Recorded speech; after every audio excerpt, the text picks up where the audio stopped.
I was talking with my friend Claire Wilson, and we're talking about kids and empowering kids. And why is it important that we do this? And what we talked about is a very unconventional way of empowering our kids. And it's one that's not, it's overlooked because it actually gives power to the child. And that's where I think a lot of it is going sideways.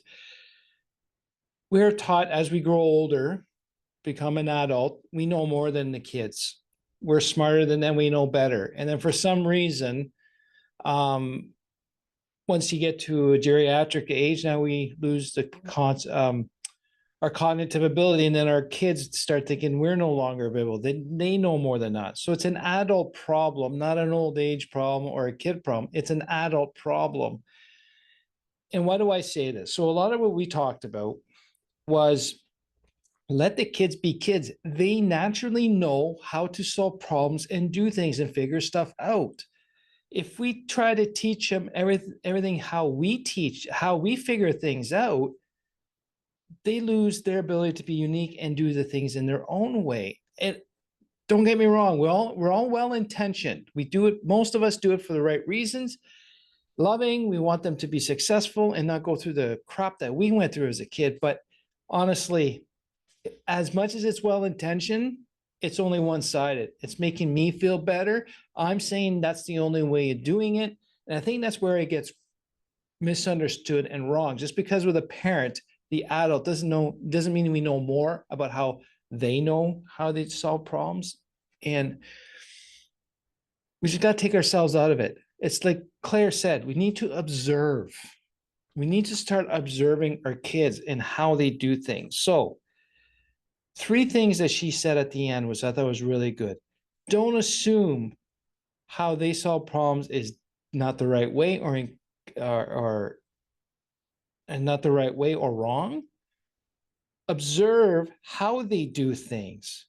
Don't observe what they're not doing, which is your way of doing it, not my way.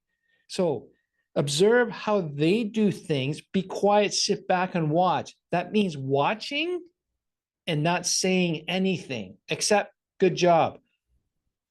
Build up their self-esteem. Watch them how they solve the problems, and you have a good idea how they're going to do it. It could be backwards to the way you do it. It could be more hands-on, or it could be more conceptual thinking, or it could be more random. It could be more structured. It could be more improvising. It could be making sure that nothing goes wrong and be extra careful. It could be with lots of information. It could be with little information. Observe. And when you're observing, that means you're not judging, you're not criticizing, you're just taking in. Take it in. And pay attention to when you get frustrated with your kid. And I think Claire had a great point about this. When you start getting frustrated with your kid, it's because they're not doing it the way that you want to do it or how you prefer to do it. Okay, not every time is that.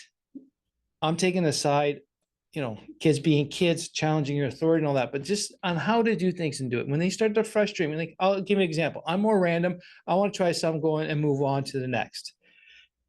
My daughter is a lot more structured. She needs to sit down and plan it out, how this big thing, even at step 5, she knows it's not going to work. She still needs to finish 6 through 10.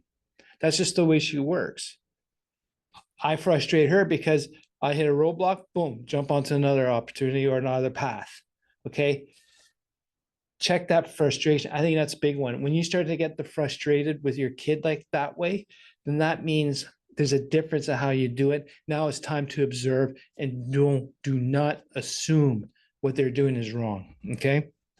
A couple other points is don't solve the problem, which is your kid. A lot of people think they have a problem. Well, they don't. Understand how your kid works. That means observing. Ask them how they want to solve it and how they prefer. Watch it from the start to the end.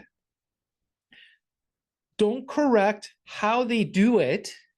Correct the execution and different things around principles, values, or whatnot, or tactical tasks on how to do it in a certain order.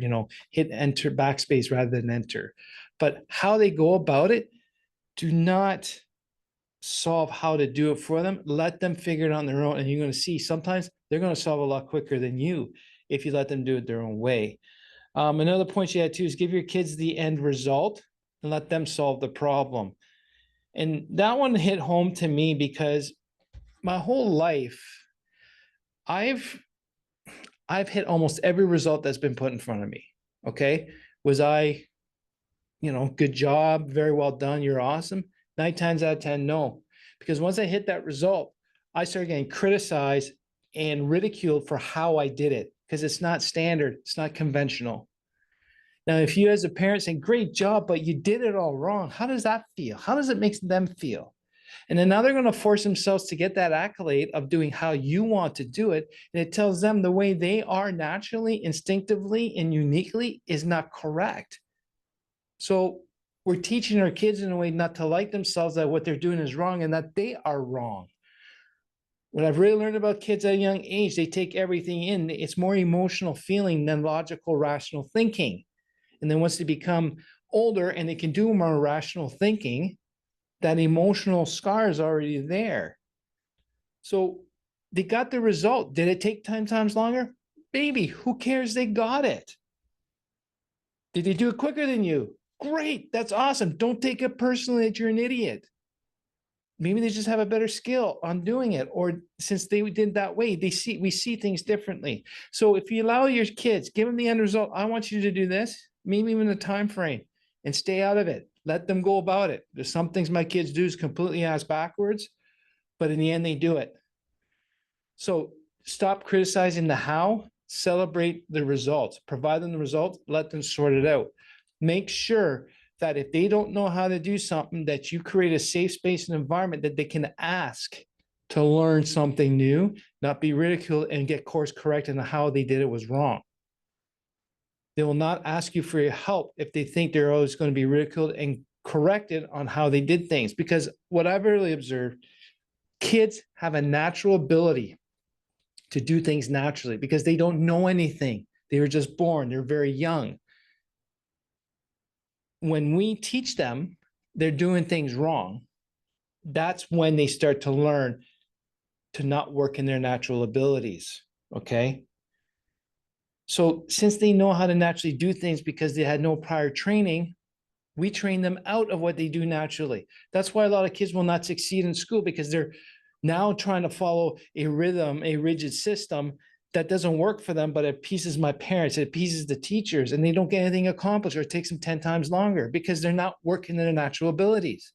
If you let them work in their natural abilities, given the end result, let them figure out the in-between, everyone wins. But it's us that's training them out of being their instinctual, natural self. I know this is hard to take for some of you. We all do it with great love. We have good intentions, but sometimes good intentions can be disastrous and destroying self-confidence. And I'm speaking this from a lot of experience.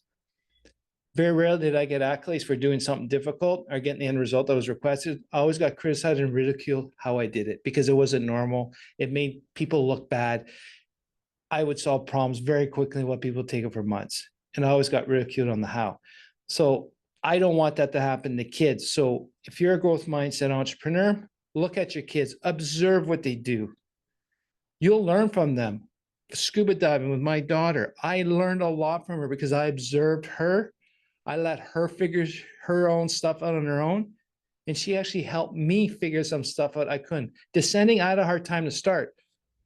About 6 hours in training, she came up and said, try this. And I listened because I observed her. She learned a lot quicker because I let her do it her own way to learn. So empowering your kids means letting them be, let them do what they feel is naturally unique to them. Observe them, how they do things. And when you start to get frustrated on how they do things, I think that's a key indicator that they're doing something you don't normally do. And the frustration has nothing to do with them. It's actually you.